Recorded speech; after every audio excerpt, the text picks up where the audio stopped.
थोर महात्मे होऊन गेले, थोर महात्मे होऊन गेले, चारित्र्य त्यांचे पहा जरा, आपण त्यांच्या समान व्हावे, हाच सापडे बोध करा, हाच सापडे बोध करा. या उक्तीप्रमाणे, या उपदेशपर, चिंतनपर, पंक्तीप्रमाणे या राष्ट्रपुरुषांच्या जगण्याप्रमाणे, विचाराप्रमाणे जे जगले, ज्यांनी आपल्या आयुष्यामध्ये या पंक्तीप्रमाणे चिंतन केलं, जगले, वागले, त्यांचं आयुष्य घडलं आणि तेही राष्ट्रपुरुषांच्या, साधू संतांच्या पंक्तीमध्ये जाऊन बसले. आणि अशा राष्ट्रपुरुषांचा, अशा राष्ट्रपुरुष साधू संतांचे विचार आपल्या विद्यालयातील विद्यार्थ्यांपर्यंत, विद्यार्थिनींच्या अंतःकरणापर्यंत पोहोचावेत. या राष्ट्रपुरुषांचा संघर्ष आपल्याला माहिती व्हावा, त्या संघर्षातून आपलं जगणं, वागणं, आपल्या आयुष्याचा संघर्ष बदलून जावा आणि आपलं आयुष्य या संघर्षाच्या, या विचारांच्या माध्यमातून यशस्वी व्हावा. याच हेतूनं, याच उद्देशानं आपल्या सर्वांचं भाग्य बदलवण्यासाठी गेल्या कित्येक वर्षापासून या परिसरामध्ये ज्ञानदानाचं काम करणार,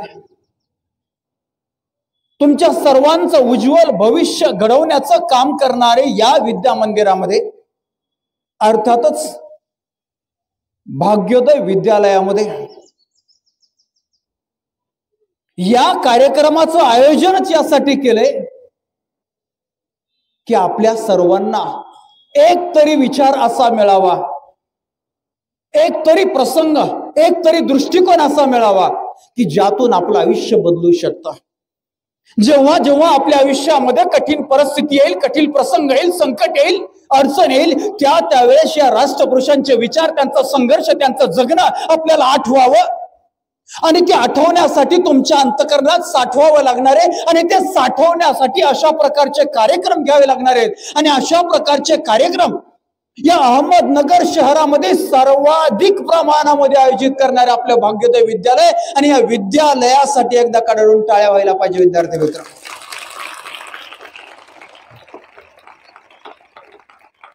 या सर्व उपक्रमांचं आयोजन करणारे एक सामाजिक उपक्रमामध्ये आपल्या या विद्यालयाचं नेतृत्व समाजशील व्यक्तिमत्व, आमचेही मार्गदर्शक आदरणीय आपल्या विद्यालयाचे प्राचार्य आदरणीय बेरड सर, आणि वर्षभर प्रत्येक इयत्तेमध्ये आणि आता तर ऑनलाईन सुद्धा, ऑफलाईन शाळेमध्ये आणि ऑनलाईन तुमच्या पालकांच्या मोबाईलमध्ये सातत्याने तुम्हाला मार्गदर्शन करून तुम्हाला घडवणाऱ्या सर्व या ठिकाणी उपस्थित असणाऱ्या सर्व शिक्षक वृंदांचे, माझे सहकारी शिक्षक बंधू, या सर्वांसाठी एकदा कडाडून टाळ्या व्हायला पाहिजे.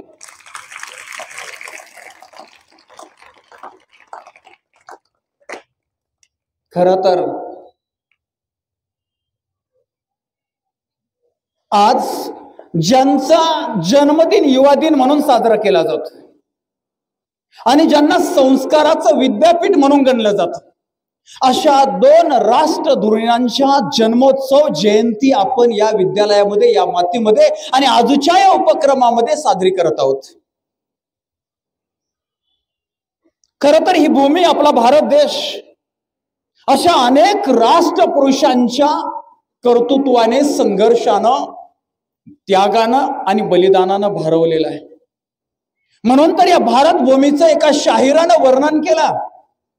पंढरपूरच्या विठ्ठलासारखा परमात्मा, माऊली ज्ञानेश्वरांसारखा पुण्यात्मा, सह्याद्रीच्या शोभासारखा धर्मात्मा आणि साबरमतीच्या गांधीजीसारखा महात्मा, एकलव्यासारखा गुरुभक्त, भगतसिंगांसारखा देशभक्त, श्रावणबाळासारखा पितृभक्त आणि हनुमानासारखा स्वामी भक्त, जिजाऊंसारखी माता, सावित्री सारखी पतिव्रता, भरतासारखा भ्राता आणि बळीराजासारखा दाता, प्रभू श्री रामचंद्रांसारखा एकनिष्ठ, संभाजी महाराजांसारखा धर्मनिष्ठ, बाजी प्रभूंसारखा स्वामीनिष्ठ आणि स्वामी विवेकानंदांसारखा तत्वनिष्ठ अशा अनेक संत महात्म्यांच्या पदस्पर्शाने पावन झालेली आणि अनेक शूरवीरांच्या पराक्रमाने रक्तरंजित झालेली भारत ही आपली मायभूमी. विद्यार्थी मित्र, आज मितीला 12 जानेवारी 2024च्या या क्षणाला आपल्या भारत देशामध्ये एकूण 28 घटक राज्य आणि 8 केंद्रशासित प्रदेश आहे. तुमच्या पुस्तकामध्ये बायचान्स ही आकडेवारी वेगळी असेल, कारण तुमचा सिलेबस कधी मागच्या वर्षी 2 वर्षापूर्वी तयार झालेला असू शकतो. 28 घटक राज्य आणि 8 केंद्रशासित प्रदेशांचा आजचा इतिहास जर तुम्ही पाहिला, या 28 घटक राज्य आणि 8 केंद्रशासित प्रदेशांचा आजचा भूगोल, आजचं राज्यशास्त्र, आजचं अर्थकारण जर तुम्ही पाहिला, तर या 28 घटक राज्य आणि 8 केंद्रशासित प्रदेशांपैकी एकमेव राज्य असं आहे की ज्या राज्याच्या फक्त नावातच नाही तर इतिहासातही महानता आहे, आणि ते राज्य म्हणजे आपले महाराष्ट्र. महान असे जे राष्ट्र ते महाराष्ट्र. ज्या महाराष्ट्रावरचं वर्णन शाहिरांनी करताना जिजाऊंच्या संस्कारांचा, शुभांच्या विचारांचा आणि शंभूराजांच्या पराक्रमाचा साक्षीदार म्हणजे माझा महाराष्ट्र. राजर्षी शाहू महाराजांच्या पुरोगामी लढ्याचा, डॉक्टर बाबासाहेब आंबेडकरांच्या लेखणीचा, अण्णाभाऊ साठे यांच्या लोककलेचा आणि महात्मा फुलेंच्या क्रांतीचा वारसदार म्हणजे माझा महाराष्ट्र. समतेचा प्रसार आणि अखंड भारताचा आधार म्हणजे माझा महाराष्ट्र आहे. दीन दलित दुबळ्यांचा, कष्टकरी शेतकऱ्यांचा, 107 हुतात्म्यांच्या बलिदानाचा आणि दिल्लीच्या तख्ताला घाम फोडणाऱ्या जिगरबाज मावळ्यांचा माझा महाराष्ट्र आहे. आणि केवढे आपले भाग्य की या महाराष्ट्राच्या मातीत, या महाराष्ट्राचे सुपुत्र, या महाराष्ट्राच्या मातीत, या महाराष्ट्राच्या सुकन्या म्हणून जन्माला आलो. स्वातंत्र्याने आणि आनंदाने जीवन जगत आहोत. नव तर आपल्या इतर राज्यांना, इतर केंद्रशासित प्रदेशांना, या विश्वाला एक नवा धडा, एक नवा अध्याय, एक नवा आदर्श आपल्या जगण्यातून, वागण्यातून हा महाराष्ट्र नेहमीच घालून देत आहे. आणि अशा या महाराष्ट्रातील क्षेत्रफळाच्या दृष्टीने सर्वात मोठा असणारा जिल्हा म्हणजे आपला जिल्हा. आणि अशा याच भौगोलिक आणि ऐतिहासिक दृष्टिकोनातून महत्वपूर्ण असणाऱ्या मातीमध्ये, भूमीमध्ये 2 राष्ट्रपुरुषांच्या जयंती एकच वेळी आपण साजरी करत आहोत. प्रास्ताविकामध्ये आदरणीय सरांनी तुम्हाला सांगितलंच, 12 जानेवारी 1598 रोजी याच महाराष्ट्राच्या भूमीत तापी नदीची एक उपनदी आहे, जिचं नाव आहे बुराई नदी. या बुराई नदीच्या तीरावरती सिंदखेड नावाचं गाव होतं, ज्याला तिथल्या जाधव घराण्याला राजे ही उपाधी मिळाली, म्हणून सिंदखेड राजा असं नाव पडलं. माणसाचं कर्तृत्व, माणसाचं नाव असं असावं की त्या नावामुळं गावाला, राज्याला आणि देशाला भूषी व्हावं. सिंदखेडला आज सिंदखेड राजा का म्हणतो? कारण जाधवांना आपल्या या नगर मधल्या निजामशहानं राजे या उपाधीनं सन्मानित केलं होतं, आणि म्हणून सिंदखेड राजा किंवा सिंदखेड राजे असंही त्याचं वर्णन आहे. आणि या गावामध्ये 12 जानेवारी 1598 रोजी लखुजीराजे जाधव आणि म्हाळसाबाई यांच्या पोटी एका धीरोदात्त कन्येचा जन्म झाला होता. ती कन्या म्हणजेच राजमाता जिजाऊ. ज्यांच्या संस्कारांचे धडे फक्त महाराष्ट्रात नाही तर फक्त भारतात नाही तर जगभरात दिले जातात. कारण त्यांच्या संस्काराच्या जोरावर, त्यांच्या शिकवणीच्या जोरावर, त्यांच्याच मार्गदर्शनाच्या जोरावर या महाराष्ट्राला स्वातंत्र्य मिळालंय. आणि या महाराष्ट्राच्या भूमीमध्ये 5 परकीय अत्याचारी सत्तांच्या जुलमांमध्ये, गुलामगिरीच्या बेड्यांतून एक लोक कल्याणकारी मराठा साम्राज्य अर्थात हिंदवी स्वराज्याची स्थापना झाली. आणि म्हणून तर राजमाता जिजाऊंचं वर्णन केलं जातं. या महाराष्ट्राचं महान मंगल आणि देखणं स्वप्न पाहणाऱ्या ते स्वप्न साकार करण्यासाठी एक नाही तर दोन छत्रपतींना घडवणाऱ्या आदर्श माता, राजमाता, राष्ट्रमाता जिजाऊ त्यांना म्हटलं जातं. जिजाऊंच्या आयुष्यातला एक महत्वाचा प्रसंग आपल्या समोर मी तुम्हाला सांगतो. एक महत्वाचा प्रसंग. परिस्थिती त्या काळात इतकी भयानक होती की त्या भयानक परिस्थितीचं वर्णन तुम्हाला सांगतो. एका जाणकार इतिहासकारानं त्या भयानक परिस्थितीचं वर्णन केलंय की हत्ती आपापसात झुंजत होते, झुंजून झुंजून मरत होते आणि कोल्हे कुत्रे राज्य करत होते. ब्राह्मण असे होते, क्षत्रिय तसे होते. लबाडी हा वैश्यांचा कुलधर्म बनला होता. कुणबावा करत घाम गाळणाऱ्या कष्टकऱ्यांचा महाराष्ट्र, शेतकऱ्यांचा महाराष्ट्र त्याचे खाली मरत होता. बऱ्या नीटच देखण्या स्त्रिया बाजारात सहज 25 होनात 5 विकल्या जात होत्या, 25 होनात 5 विकत मिळत होत्या. बादशहाची मर्जी फिरली तर बायका पोरांसकट समुद्रात बुडून मारण्याचा हुकूम सहज सुटत असे. सर्वजण दुःखाने हैराण झाले होते, सर्वजण दुःखाने ग्रासले होते. जुलमांनी अपमानांनी भाजलेली आणि जुलमांनी भाजून निघालेली असंख्य मुखी पण जिवंत मने, बळी पडलेल्या बायका मुलांचे आणि पुरुषांचे तळमळते आत्मे त्या काळात त्या निद्रिस्त भवानीच्या दाराशी आक्रोश करत होते. काय आक्रोश करत होते? दार उघड बया, आता दार उघड बया, दार उघड बया, आता दार उघड बया, दार उघड बया, आता दार उघड बया, दार उघड बया, आता दार उघड बया. विचारांची संबळ कडू कडू लागली. असंतोषाचे पोट फुरफुरू लागले. असंतुष्ट मनाच्या गाभाऱ्यात आवाज घुमू लागला. तो आवाज महाराष्ट्र भवानीच्या दाराशी घुमू लागला. दार उघड बया, आता दार उघड बया. महाराष्ट्राचा शोक आणि आक्रोश ऐकून बया जागी झाली. चंड मुंड शंभ निशुंभ महिषासुरादी दैत्यांचा संहार करणारी बया सिंहासनासहित उठली आणि क्रांतीच्या उंबरठ्यावर येऊन खाडकन दरवाजात उभी राहिली. ती क्रांतीची सौदामिनी, दीन दलितांची, गोर गरिबांची रक्षिणी म्हणजे कोण? तर त्याच राजमाता जिजाऊ आहेत. आदर्श माता, राजमाता, राष्ट्रमाता जिजाऊ आहेत.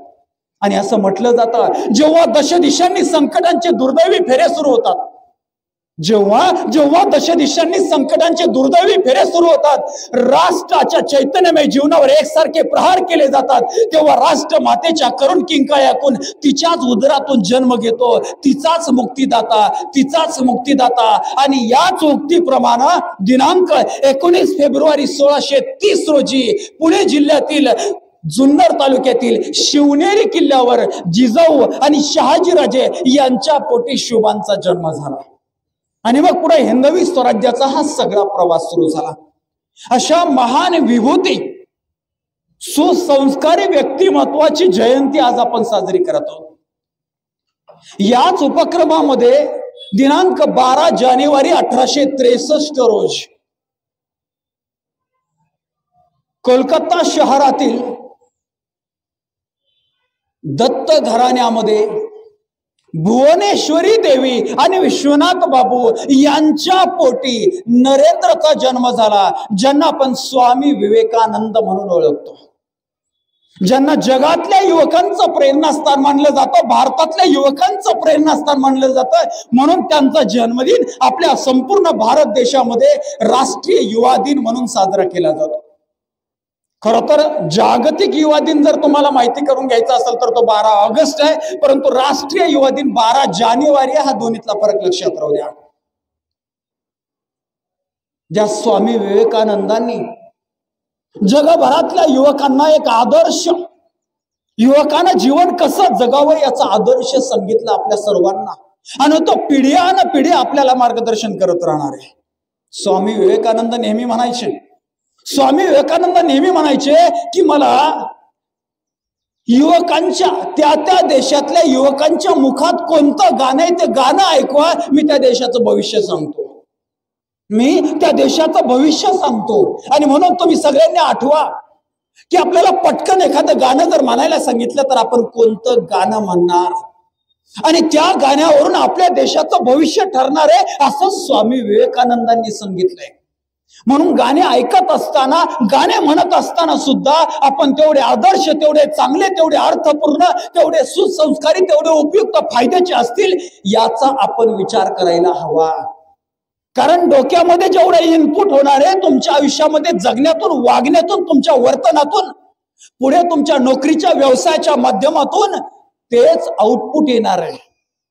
आज तुम्ही जर हिरो, हिरोईन, आज तुम्ही जर नको त्या भ्रष्ट लोकांना आदर्श मानत असाल तर तुमचं भविष्य, उद्याचं भविष्य हे मात्र अंधारात असणारे, उद्याचं भविष्य तुमचं व्यसनात असणारे. आणि म्हणून हिरो, हिरोईन यांना आदर्श मानण्यापेक्षा ज्यांनी आपल्या जगण्यातून व्यसनमुक्त जीवन जगून आदर्श घडवला, त्या आदर्श व्यक्तिमत्वांचा आदर्श तुमच्या समोर असायला पाहिजे. आणि अशाच आदर्श व्यक्तिमत्वांचा, अशाच आदर्श राष्ट्रपुरुषांचा, अशाच आदर्श साधू संतांच्या जयंतीचा, पुण्यतिथीचा उपक्रम, उत्सव आपल्या विद्यालयामध्ये, या मातीमध्ये तुमचं भाग्य उजळवण्यासाठी या भाग्योदय विद्यालयामध्ये सातत्याने घडत आहे. आणि त्याच उपक्रमांच्या मालिकेतील हा एक सुंदरसा उपक्रम आहे. या उपक्रमातील एक छानसा प्रसंग जो शालेय जीवनामध्ये अगदी बालवाडीपासून PhD करेपर्यंत कामाला येतो, एक छानसा उपक्रम, एक छोटीशी जादू की जे स्वामी विवेकानंद सातत्याने आपल्याला सांगायचे. तुम्हाला माहिती असेल बरं की स्वामी विवेकानंद एकदा वाचलं की सगळं लक्षात ठेवायचे. ऐकलंय का नाही तुम्ही? अनेक ठिकाणी पुस्तकातही वाचले असणार आहे. आणि म्हणून तो प्रसंग मी तुम्हाला सांगतो. एक काल्पनिक प्रसंग सुद्धा तुम्ही कुठंतरी वाचला असं, नाही तर ऐकला असं. काल्पनिक म्हणजे खोटा, बरं, खरा नाही, पण त्याच्या पाठीमागे एक मोठं वास्तव आहे, ते तुम्हाला सांगतो. काल्पनिक प्रसंग काय? स्वामी विवेकानंद कुठंतरी रेल्वेने चाललेले होते. रेल्वेने जात असताना एक ग्रंथ त्यांच्या समोर होता, ते वाचायचे. एक पान वाचायचं झालं की फाडून फेकून द्यायचे. मग दुसरं पान वाचायचे, ते वाचायचं झालं की फाडून फेकून द्यायचे. तिसरं पान, चौथं पान, झालं जे जे वाचायचं होईल ते फाडून फेकून द्यायचे. त्यांच्या समोर बसलेल्या व्यक्तीनं विचारलं, किंवा महोदय, यांच्या अंगावरती संन्यासाचे वेश. आणि मग त्या समोरच्या व्यक्तीने विचारलं, महाराज तुम्ही हे पुस्तक फाडता काय? मग आपल्याला सांगितलेली कथा. मग विवेकानंदांनी काय केलं? रेल्वे रिवर्स नेली का काय झालं कोणाचं? फाडलेले पानं सगळे त्या समोरच्या माणसाच्या हातात दिले आणि जसेच्या तसे ते न बघता म्हणून दाखवले. म्हणजे एकदा वाचलं असतं तर त्यांचं, एकदा वाचलं की त्यांचं 100% पाठ झालं होतं. तर ही गोष्ट काल्पनिक आहे, पण याच्या पाठीमागे सत्य घटना आहे. आणि म्हणून ही काल्पनिक गोष्ट रचली गेली. जशी अजून एक काल्पनिक गोष्ट तुम्हाला लोकमान्य टिळकांबद्दलची माहिती असणार आहे.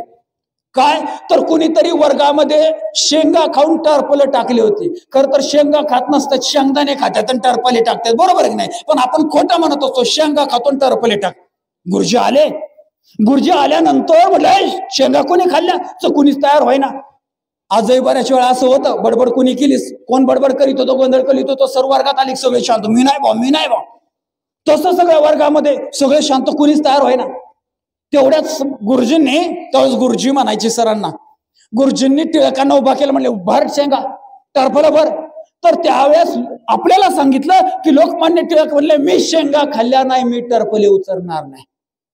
असं झालंच नाही. तो काळ असा होता सर, कारण नसताना शिक्षकांचा मूड जरी झाला नसता, गुरुजींचा मूड झाला तरी मोक्कार शिक्षक धुवायचे. आमच्या काळात सुद्धा आई वडील रस्त्यानं येता जाता मुख्याध्यापकांना, प्राचार्यांना, शिक्षकांना सांगायचे, सर हायगाय करायची नाही, मोक्कार धुवायचा. अहो का? आई माणूस का धुवायचा? बरंच काय सांगते, पण नाही धुवायचा. आई वडिलांची परमिशन असायची. आता नुसतं खवळलं तरी पोरं रडत जाते, मम्मी आमचे सर खवळले, वर्गात अपमान केला. कशामुळे अपमान केला? काही नाही, कचरा टाकला, उलसा कचरा टाकला, मुस्कान फोडायला पाहिजे. पण आत्ताचा काळ वेगळा आहे, त्यावेळेसचा काळ वेगळा होता. टिळक तसे म्हणलेलेच नाही, हिंमतच नव्हती. मग पण टिळकांचा स्वभाव कडक शिस्तीचा होता. त्यांच्या त्या कडक स्वभावाच्या शिस्तीमुळे त्यांच्यावर ही काल्पनिक गोष्ट जशी रचली, तशी स्वामी विवेकानंदांच्या स्मरणशक्तीमुळे त्यांच्यावर ही काल्पनिक गोष्ट रचली गेली. मग त्यांची स्मरणशक्ती एकदा वाचलं तरी 100% कशी लक्षात राहायची? तर तुम्हाला एक साधा सोपं प्रसंग सांगतो की ते काय करत होते, कसं लक्षात ठेवत होते. त्यांच्या गुरूंचं नाव तुम्हाला माहिती असेल, रामकृष्ण परमहंस. रामकृष्ण परमहंस त्यावेळेस सगळ्या प्रकारच्या शिक्षणामध्ये ध्यानधारणा, चिंतन हा भाग असायचाच. आणि मग ध्यानधारणा करत असताना 11 शिष्य रामकृष्ण परमहंसांचे महादेवाच्या मंदिरामध्ये ध्यानधारणा करत होते. आता ध्यानधारणा म्हणजे काय? डोळे मिटायचे आणि एकाग्रपणे ओंकारचा जप करायचा.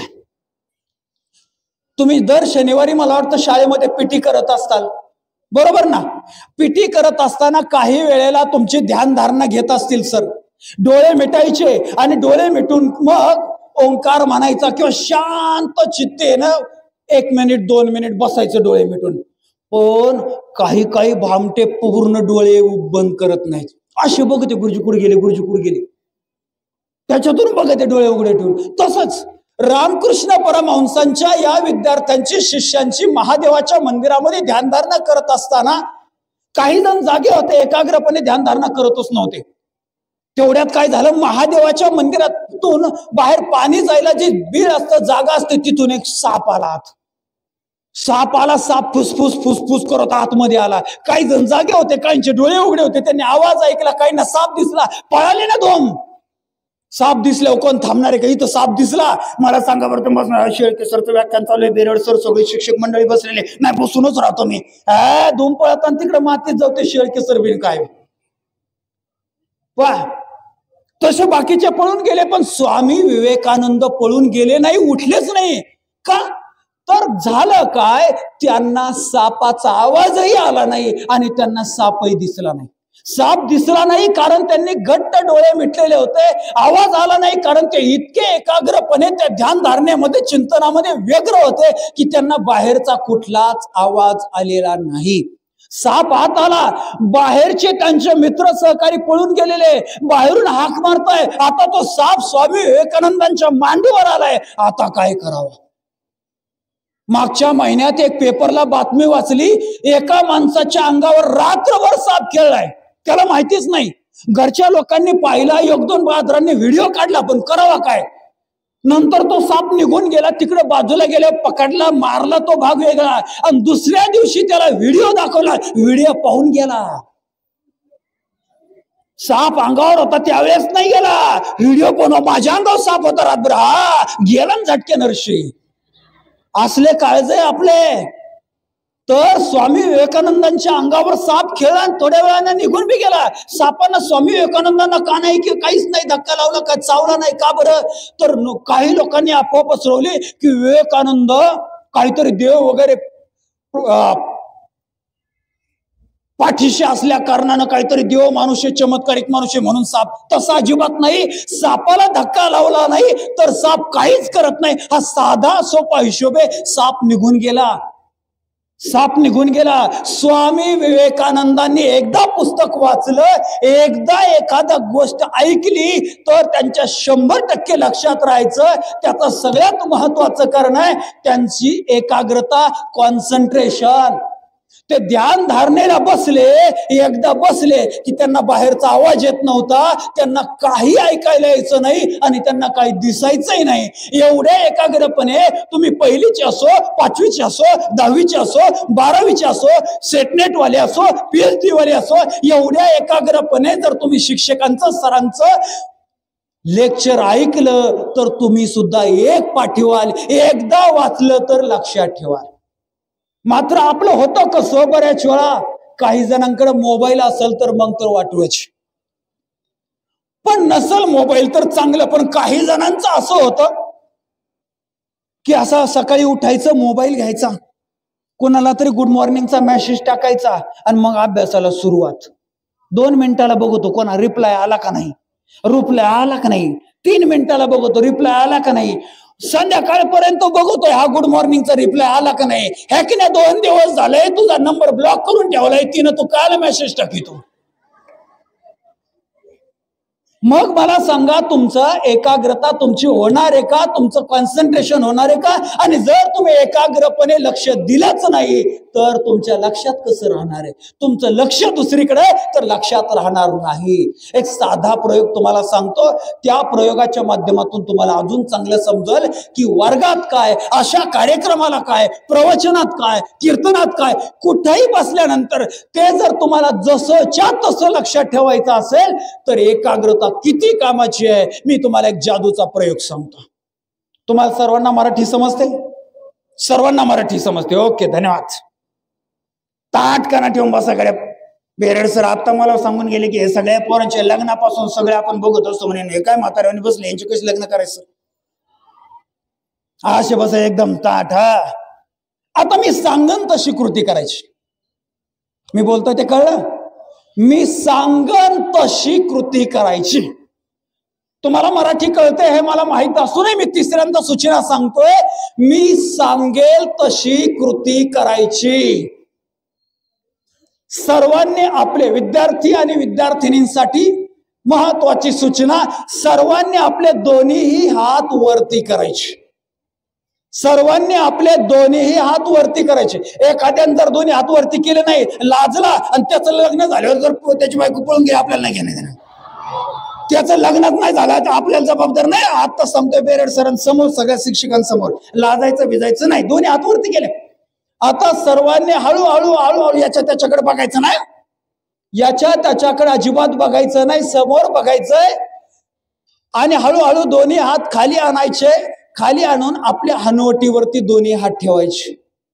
याच्या त्याच्याकडे बघायचं नाही, आपल्या हनुवटीवरती हात ठेवायचे. या खाली हनुवटीवरती हात ठेवायचे. चला सर, आता मला सांगा, यातल्या बघा 50%, 40% घ्या घ्या खाली. काही जणांनी गालावर ठेवले बघा, गालावर ठेवणं आता खाली घ्यायला लागले. आता खाली, आता हा, चला आता खाली ठेवा. यातल्या निम्म्या लोकांनी गालावर ठेवले होते, निम्म्या लोकांनी हनुवटीवरती ठेवले होते. ज्यांनी हनुवटीवरती ठेवले होते त्यांना ती सूचना कळली, पण ज्यांनी गालावर ठेवले होते त्यांची काय गडबड झाली, तर त्यांनी माझ्याकडे बघितलं. ते मी काय सांगितलं हे ऐकलंच नाही. त्यांनी 3 वेळा सांगितलं होतं. 3 वेळा सांगितलं होतं. बऱ्याच वेळा असंच होतं. आपण अनेक उपक्रमात असं सहभागी होतो. बऱ्याच वेळा आम्ही शाळेत असताना दुपारच्या जेवणानंतर झोप आली की डोळे उघडे ठेवून असं सरांचं लेक्चर चालू, आम्ही हा झोपलेलं आहे अजून, हा बरोबर सर म्हणायचे, उभा रे शेळके, उत्तर सांग. शेळके असंच करतोय, झोपेले शेळके. बऱ्याच वेळा तुमचं सुद्धा असं राष्ट्रगीत मध्ये सहभागी झालात. काय राष्ट्रगीत म्हणत नाही, नुसतं सूर लावलाय, काय नाही, येतच नाही याला राष्ट्रगीत. तसंच तुम्ही वर्गात सहभागी होता आणि त्याच्यामुळं काय तुमच्या डोक्यात बसत नाही, इनपुट प्रॉपर होत नाही. आणि इनपुट नाही झालं की आउटपुट परीक्षेला प्रॉपर होत नाही. आणि आउटपुट नाही झालं की आपला रिझल्ट चांगला येत नाही. आणि रिझल्ट चांगला आला नाही की आपलं अपेक्षेप्रमाणे करिअर घडत नाही. आणि म्हणून माझं तर एकदम भारी सूत्र तुम्हाला सांगतो. एका वाक्यात करिअर सक्सेसफुल घडवण्याचं एक साधं सूत्र तुम्हाला सांगतो, एकाच वाक्यात. जो दररोज शब्द वापरतो, जो दररोज सकाळी लवकर उठून व्यायामाने अभ्यास करतो. अभ्यास हा मनाचा, मेंदूचा असतो. अभ्यास म्हणजे मनाचा, मेंदूचा व्यायाम आहे. दोन्ही एकत्र वापरतो मी. आणि व्यायाम ज्याला आपण शारीरिक व्यायाम, प्राणायाम असेल, योगासन असेल, तालमीत जाऊन व्यायाम करत असाल, मैदानावर करत असाल, घरात करत असाल, जिथं कुठं, जो दररोज सकाळी उठून व्यायामाने अभ्यास करतो, त्यानंतर योग्य पद्धतीनं ब्रश, अंघोळ करून घरची भाजी भाकरी खातो. हा शब्द मी खास वापरतोय. आता नवीन क्लास सुरू केलेत पोरं, तुम्हाला तरी गरज नाही, पण लहान आल्या पोरांसाठी खायचं कसं, हा खायचं कसं, खायचं कधी आणि खायचं काय. माझं मारुती शेळके नावाचं चॅनल आहे, युट्यूब चॅनल. आता तुम्ही लय हुशार आहे माझ्यापेक्षा, पण सध्या पोरांना खायचं कसं, पहिल्या दुसरीच्या पोरांना खायचं काय हे कळत नाही. सकाळी मॅगी खाऊन येते, बिस्किट खाऊन येते. मॅगी बिस्किट, आता तो ते आले तसले कुरकुरे. कुरकुऱ्याला चव नाही पोराव, त्याच्यात टोटल केमिकल आहे. तुमचं आयुष्य बर्बाद करतोय, आरोग्य बिघडून टाकतोय. 5वीच्या आणि 6वीच्या पोरांना सर अटॅक यायला लागलेत. कुठल्याही हॉस्पिटलला जा, 5वी 6वीचे पोरं ऍडमिट दिसायला लागलेत. 5वी 6वीच्या पोरांना काय व्हायला पाहिजे, कशाला? पाणी बदललं की याला शिंबूड येतो, खातंय रोज कुरकुरे बिस्किट. काही जणांचा तर वर्षभर शिंबूडच बंद नाही. त्याच्या दोन्ही बाजूच्या बाया भरेलच आहे.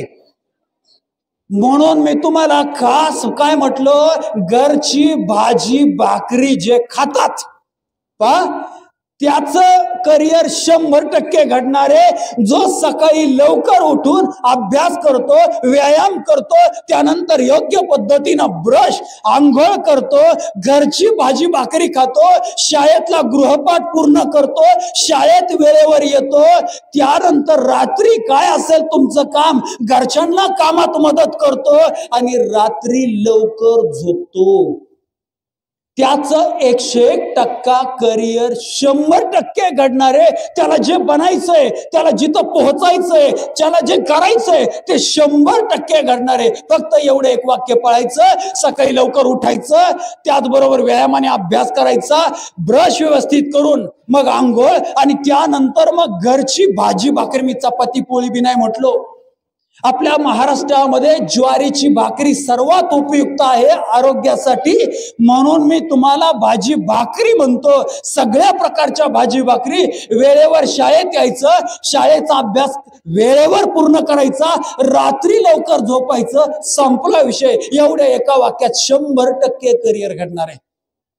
आणि हे वाक्य रुजण्यासाठी तुम्हाला राष्ट्रपुरुष तुमचे आदर्श असावे लागणारे, ठेवावे लागणार आहेत.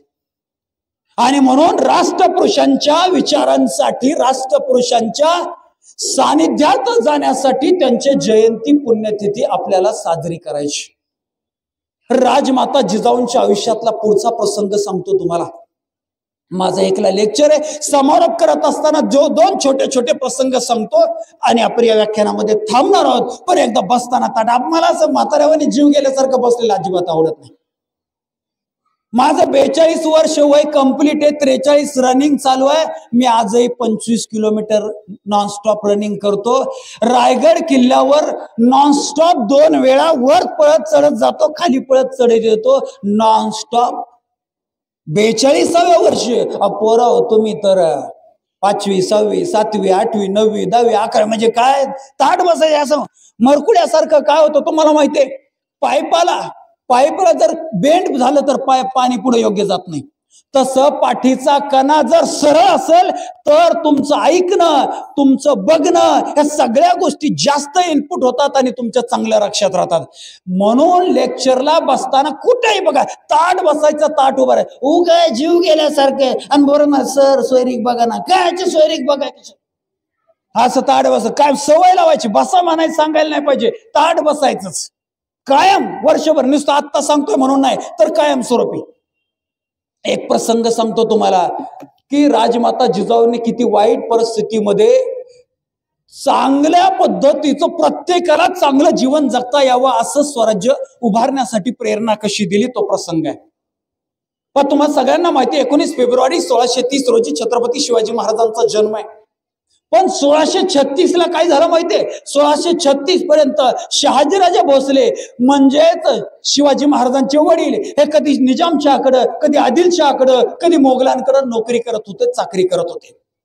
1636 ला काय झालं, 1636 ला निजामशाही बुडाली आणि आदिलशहानं शहाजीराजांना आपल्याकडे बोलावून घेतलं, आपल्याकडे नोकरीला ठेवलं. पण शहाजीराजांना अट काय घातली की तुम्ही महाराष्ट्रात राहायचं नाही, तुम्ही कर्नाटक मधल्या बंगलोरची सरदारकी राखायची, तिथं काम करायचं, महाराष्ट्रात यायचंच नाही. का? कारण या महाराष्ट्राच्या दऱ्याखोऱ्यामध्ये शहाजीराजेने 2 वेळा स्वतंत्र राज्य उभा करायचा प्रयत्न केला होता. म्हणून आपण त्यांना हिंदवी स्वराज्य संकल्पक म्हणतो. म्हणून शहाजीराजांना बंगलोरला पाठवलं. पण काही वर्षापूर्वी स्वतंत्र लोक कल्याणकारी राष्ट्र उभा करण्याचा जो संकल्प होता तो मात्र सोडायचा नाही. म्हणून मोठा मुलगा संभाजी आणि शहाजीराजांना बंगलोरला ठेवून राजमाता जिजाऊ आपला अर्धा संसार, अर्धा घर बंगलोरला सोडून पुण्यामध्ये राहायला आल्या, आपल्या लहानशा 12 वर्षाच्या मुलाला घेऊन, शोभांना घेऊन. पहा, त्यागाशिवाय, संघर्षाशिवाय काहीच नाही. म्हणून पहा, या दशेमध्ये तुम्ही अभ्यास केला, तुम्ही थोडा मोबाईल टीव्ही बाजूला ठेवला, तुमच्या मनाच्या विरुद्ध जरी थोड्या वर्ष जगावं लागलं तरी तुम्हाला आयुष्यभर मनासारखं जगता येणार आहे. हा धडा आपल्याला राजमाता जिजाऊंच्या या प्रसंगातून मिळतोय अर्धा कुटुंबाला दूरदेशी बंगळूरला सोडून राजमाता जिजाऊ जे पुन्हा शत्रूने जाळून राग केलं होतं, भग्न झाले होते, शिल्लक राहिले होते, पडलेल्या जळालेल्या वाड्यांचे अवशेष अशा पुण्यामध्ये राजमाता जिजाऊ आपल्या 12 वर्षाच्या मुलाला घेऊन आल्या. आणि येताना शिवबांना सांगितलं होतं आपल्याला तिथं जायचं, गड जिंकायचे, तिथं मोठा वाडा आहे, त्या वाड्यात राहायचंय, गड जिंकायचे आणि आपलं स्वतःचं राज्य उभा करायचं, राष्ट्र उभा करायचं. शिवबा पुण्यात आले. पुण्यात आल्यानंतर त्या 12 वर्षाच्या तुमच्या वयातल्या मुलानं पाहिलं, 12 वर्ष म्हणजे 6वी, त्या तुमच्या वयातल्या मुलानं पाहिलं अरे पुणे सगळं जाळून राख झालंय, पुण्यातली लोक सह्याद्रीच्या दऱ्याखोऱ्यामध्ये लपून छपून जीवन जगत आहेत, नवं मरण येईपर्यंत लपून राहत आहेत. या पुण्यात कोणच नाही, जळालेले भग्न अवशेष आहेत वाड्यांचे. आणि म्हणून त्या बाळानं आपल्या आईला प्रश्न विचारला, आऊसाहेब राहायचं कुठं? तुम्ही तर म्हटल्या होत्या वाड्यामध्ये राहायचं. पहा, या आईनं दिलेले संस्कार, आईनं उत्तर दिलं आपल्या बाळाला, बाळा कर्तृत्ववान माणसं नागोबासारखा आयतं बिळात किंवा दुसऱ्याच्या घरात राहत नाहीत, तर कर्तृत्ववान माणसं स्वतःची घरं स्वतः उभारतात आणि त्या घरात निराधारांना गोरगरिबांना आधार देतात. त्याच्यानंतर या बाळाचा दुसरा प्रश्न होता, आऊसाहेब तुम्ही म्हटले होते गड जिंकायचे, मात्र इथे माणसं नाही, सैन्य नाही, तर गड जिंकायचे कसे? त्यावेळेस आऊसाहेबांनी सांगितलं, बाळा तुला गड जिंकायचे, स्वराज्य उभा करायचे, पण त्या अगोदर तुला गडी जिंकायचे, म्हणजे माणसं जिंकायचे. त्या सह्याद्रीच्या दऱ्याखोऱ्यामध्ये लपून छपून राहिलेल्या लोकांच्या मनात आत्मविश्वास निर्माण करायचा आहे, त्यांना पुण्यामध्ये आणायचंय आणि मग त्यांच्या जोरावर गड जिंकायचे आणि साम्राज्य उभा करायचं, हिंदवी स्वराज्य उभा करायचंय. आणि ते शक्य झालं. 1645 रोजी स्वराज्याची शपथ घेतली. 1646 ला पहिला तोरणा किल्ला जिंकला आणि 6 जून 1674 रोजी रायगड किल्ल्यावरती शिवांचा राज्याभिषेक झाला. या सगळ्या संघर्षाची ऊर्जा, या सगळ्या संघर्षाची प्रेरणा आणि संस्कार होत्या राजमाता जिजाऊ. आपल्या तुमच्या प्रत्येक आईला, तुमच्या प्रत्येक घरातल्या सदस्याला, प्रत्येक शिक्षकाला वाटतं की माझा मुलगा शिवबांसारखा व्हावा. त्यासाठी तुम्हाला शिवबांसारखा संघर्ष करायचं शिकलं पाहिजे, यासाठी ते संस्कार शिकलं पाहिजे. आता एक 8 वर्षाच्या मुलाचा म्हणजे दुसरीच्या मुलाचा एक प्रसंग सांगतो आणि समारोप करतो की राजमाता जिजाऊंचे संस्कार किती ज्वलंत आणि जाज्वल्य होते. 14 मे 1657 रोजी संभाजीराजे म्हणजे मराठा साम्राज्याचे दुसरे छत्रपती यांचा जन्म आहे पुरंदर किल्ल्यावरती. सईबाई आणि छत्रपती शिवाजी महाराज यांच्या पोटीचा जन्म. दुर्दैवानं 13 जून 1665 रोजी शिवाजी महाराजांना मोगलांच्या विरोधात फार मोठा तह करावा लागला. तो 4थीच्या पुस्तकात आहे, मला वाटतं 7वी 8वीच्या पुस्तकात आहे, पुरंदरचा तह. या पुरंदरचा तह कधी झाला? 13 जून 1665 ला तह केला. तहातल्या अटीतली एक महत्वाची अट होती, महत्वाचे 23 किल्ले शत्रूला द्यायचे, मिर्झा राजा जयसिंगाच्या ताब्यात द्यायचे. बर, हे तहाची बोलणी करून करार मदार सही शिक्के करून 15 जूनला राजगडावर आले. त्यावेळेस राजगड राजधानी होती.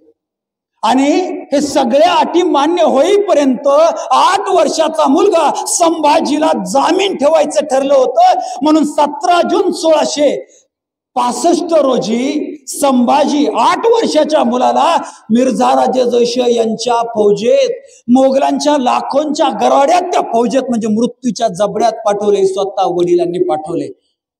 8 वर्षाचा म्हणजे आत्ताचं दुसरीचं वय पुराव तुमच्यापेक्षा लहान आहे. एवढा मोठा अपमान झाला होता, एवढा मोठा पराभव झाला होता, एवढा मोठा अपमानजनक तह करायला भाग पाडलं होतं. आणि त्या परिस्थितीत त्या दिलेर खानाला असं वाटलं होतं की त्या शिवाजीला एवढा मोठा तह करायला भाग पाडले, त्या शिवाजीचा मी एवढा अपमान केलाय, तर त्या शिवाजीच्या या मुलाचा, संभाजीचा सुद्धा मी असाच अपमान करेन. संस्कार काय असतात, संस्काराचं काम कुठं कामाला पडतं, याचा हा प्रसंग आहे बघा. आणि मग त्यानं काय केलं, दिलेर खान उभा राहिला त्या भर सगळ्या सभेमध्ये. मोठी फौज बाजूला बसलेली आहे, सगळे अधिकारी समोर बसलेले आहेत, मिर्झा राजे जयसिंग वर विराजमान आहेत. आणि या सगळ्यांच्या समोर दिलेर खानानं 8 वर्षाच्या शंभूराजांना हाक मारली आणि विचारता, क्यों शंभूराजे, त्यांना जी मनसबदारी मिळाली होती त्या मनसबदारीमध्ये त्यांना एक मानाचा, खरं तर अपमानाचा हत्ती मिळाला होता आणि त्याच्या कारणामुळं हा दिलेर खान संभाजीराजाचा अपमान करू इच्छित होता. आणि तो म्हणतो, क्यों शंभूराजे, इतना बड़ा हाथी आपके राजगड कैसे ले जाओगे? शंभूराजे 2 पावलं पुढे गेले. दिलेर खानापेक्षाही मोठ्या आवाजात सांगितलं, खान साहब ये तो हाथी है, जिंदा है, इसे तो कैसे भी ले जाएंगे, लेकिन हमारे आबा साहब ने आपको जो 23 किले दिए वो तो हिलते भी नहीं, डुलते भी नहीं, ये आपके आगरा कैसे ले जाओगे? दिलेर खान मुस्कटात मारल्यासारखं गपचीप बसला. नादाला लागून अवघड झालं. तर हा तेजस्वी बाणा या 8 वर्षाच्या मुलात आला कुठून? तर संस्कारातून आला. ते संस्कार कोणी रुजवले होते? तर आजीनं रुजवले होते, राजमाता जिजाऊंनी रुजवले होते. कारण 5 सप्टेंबर 1659 म्हणजे 2 वर्षाचे शंभूराजे असताना सईबाईंचा, त्यांच्या मातोश्रींचा मृत्यू झाला होता. म्हणून शंभूराजे हे घडले, त्यांच्यावर संस्कार करण्याचं संपूर्ण श्रेय राजमाता जिजाऊ आणि त्यानंतर छत्रपती शिवाजी महाराज. आणि म्हणून अशा महान सुसंस्काराचं विद्यापीठ म्हणून ज्यांना गणलं जातं त्या राजमाता जिजाऊंचे संस्कार, त्यांचं छोटं तरी पुस्तक आपल्या घरात असायला पाहिजे. ते पुस्तक आपण वाचलेलं असायला पाहिजे, वाचलेलं आपल्या लक्षात असायला पाहिजे. तरच मित्र हो, या तुमच्या करिअरच्या प्रवासात, आयुष्याच्या प्रवासामध्ये कधी दुःख येणारे, कधी अडचणी येणारे, कधी अपयश येणारे, तेव्हा तुम्हाला त्या संस्कारातूनच ऊर्जा मिळणारे, प्रेरणा मिळणारे. आणि म्हणूनच या महाराष्ट्रातल्या धुरीणांचं, महाराष्ट्रातल्या प्रत्येकाचं, तुम्हामांचं कविवर्य कुसुमाग्रज ज्यांनी वर्णन असं केलंय की ते म्हणतायत की या राष्ट्रपुरुषांच्या जगण्यातून, लढण्यातून आम्हाला ऊर्जा मिळते आणि आम्ही सुद्धा ऊर्जावान जीवन जगतो. आणि आमचं वर्णन करताना ते म्हणतायत, समरभूमीचे सनदी मालक शतयुद्धाचे मानकरी, समरभूमीचे सनदी मालक शतयुद्धाचे मानकरी, रणफंदीची जाता मुची कोणामा भयभीत करी. घोर पडीला दोर लावणी पहाड दुर्गट चढलेले, तुटून पडता मस्तक खाली धुंद धडाने लढलेले, अरे खंदकातल्या अंगाऱ्यावर हसत खेळत पडलेले, बापासे कलिकाळ आमचा कीर्त गाजली दिगंतरी, रणफंदीची जाता मुची कोणामा भयभीत करी, कोणामा भयभीत करी, कोणामा भयभीत करी. आजच्या या भाग्योदय विद्या मंदिरामधील राजमाता जिजाऊ आणि स्वामी विवेकानंद या 2 महान विभूतींच्या जयंतीच्या निमित्तानं आयोजित कार्यक्रमात मला आपल्या समोर या 2 राष्ट्रपुरुषांच्या जीवनावर, या 2 राष्ट्रधुरीणांच्या जीवनावर आपल्याशी संवाद करण्याची संधी या व्यासपीठानं मला उपलब्ध करून दिली. म्हणून या व्यासपीठाचा, त्याचबरोबर तुम्ही सर्वांनी अत्यंत शांत चित्तेने या संवादामध्ये सहभाग नोंदवला म्हणून आपल्या सर्वांचं मी मनपूर्वक आभार मानतो. मी आपल्या सर्वांना धन्यवाद देऊ इच्छितो. आपल्या पुढील करिअरच्या प्रवासासाठी खूप खूप शुभेच्छा देतो. वेळ कमी असल्या कारणानं आजच्या या व्याख्यान रूपी सेवेमध्ये याच ठिकाणी थांबतो. जय शिवराय, जय शंभूराय, धन्यवाद.